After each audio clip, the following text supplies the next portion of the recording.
Okay, so for today's recipe, you want to start off with 2 rolls of pizza dough.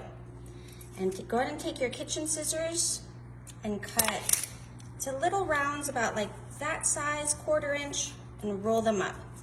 You want to do that for the whole roll of dough. You actually have 2. I went ahead and did that ahead of time so we can prep this as much as possible. So you want 2 rolls of dough. Next, let's go ahead and add some olive oil. You want about a tablespoon. I'm just measuring with my heart today. And if anyone on my channel knows, there's one thing in life I love, it is garlic.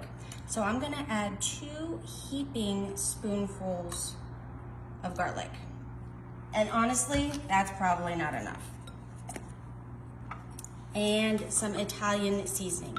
Now I'm just gonna eyeball this. You can go ahead and add some chili flakes if you'd like, but I don't like things too spicy, so I'm just gonna stick with the Italian. Next, you wanna add some mozzarella. You want about 1/2 cup. You will be using a whole bag of 2 cups though. But just to start, we're adding 1/2 cup of each mozzarella and Parmesan. Now, let's just get down in there with your hands. Don't worry guys, I wash my hands before I cook, and we're just gonna start coating all of those little dough balls. This is a really fun twist on a classic Italian dish. One of my cousins went to Italy and learned this recipe and brought it back home. So I'm excited to make it for you guys. But this recipe did come authentically from Italy. All right, now my hands are a little dirty, so I'm gonna wash those in just a moment. But let's go ahead and prep a bundt pan. Now I'm using a silicone dish, but if you have a regular bundt pan, feel free to grease that up. Now we're just gonna sprinkle that mozzarella cheese in the bottom. About another 1/4 to 1/2 cup. Doesn't have to be exact because we will be using the whole bag. And gonna go in there with some Parmesan as well. Just like that. Now let's go ahead and take 1/2 of these dough balls, and we're just going to start sprinkling them on that cheese. This is your little reminder. Let's go ahead and preheat that oven to 375. We will be baking this. I went ahead and shredded up about 2 cups of chicken. This is just some chicken breast that I shredded up with some forks. But if you have like, I don't know, is it a food processor? You can even use a hand mixer, whatever you like. And the main ingredient here, let's get some pre-made Alfredo sauce. Now I did get this stuff in a can, but if you make yours from scratch, more power to you. And I'm gonna sprinkle or drip about 1/2 cup right on top. And now we're just gonna repeat those steps.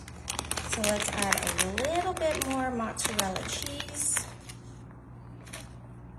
And if it's big and clumpy like that, guys, that's just gonna be an extra delicious bite. And more Parmesan. Some people say, I don't know guys, do you think I cook with too much cheese? I don't know, let me know in the comments. In my opinion, there's no such thing as too much cheese, but some people say I use too much in my recipes. On top of that cheese, let's finish it off with the last of those dough balls. Just kind of layer this in your bundt pan, almost like lasagna. But when this bakes up, it's going to be nice and cheesy, delicious, Italian twist on some monkey bread. My dad used to make monkey bread for us, and it was like the best thing in the whole world. All right, let's go ahead and add the rest of that chicken. If you don't use all of these ingredients, as you can see, my bundt pan is getting pretty full. That's fine, you can just make a little mini or save it for a different recipe. All right, let's top it off with more of that Alfredo. I'm just gonna use that whole jar. No such thing as too much sauce. And again, we're gonna top it all off before we put it in the oven with the last of our cheese. Cheese, meat, bread, what more can you ask for? It's a little messier than I like, but you know what, guys? If you're cooking in your kitchen, there are no rules. You can make it as messy as you want, because it's still gonna be absolutely delicious. There you go. All right, now this will be in the oven at 375 for about 45 minutes, but keep an eye on it. Wait until it's nice and golden brown on top. All right, so this had some time in the oven, about 50 minutes. We let it cool, so hopefully, oh yeah, it's gonna come out perfect. It's a little crispy on top, but you know what? That is all right. I am a fan of crispy cheese. So let's go ahead and just take, ooh, that's hot. It's monkey bread, so it should just be able to pull apart. Yep, just like that.